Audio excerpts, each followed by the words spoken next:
আজকাল ইউটিউবারদের কি হয়ে গেছে, আগে দেখতাম কম্পিউটারে ভিডিও নিয়ে এডিটিং করতো, अरे कहना क्या चाहते हो। আর এখন দেখি গাছতলায় বাঁশতলায় খাতা কলম নিয়ে ঘোরাঘুরি করতে। এই তুমি কি করতেছো খাতা কলম নিয়ে? আর বললো না, 2026 সালে আমি বই মেলায় একটি বই বের করব। भाई साहब कुछ ज्यादा नहीं हो गया ये?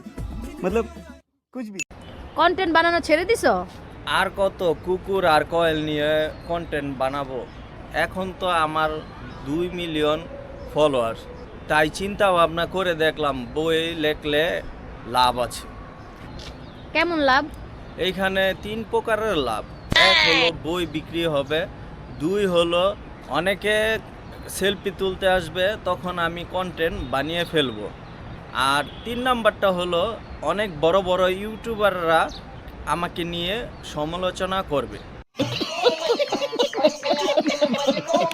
তখন আমি আরো বড় সেলিব্রিটি হয়ে যাব। भाई मजा आया। তোমার বইয়ের নাম কি?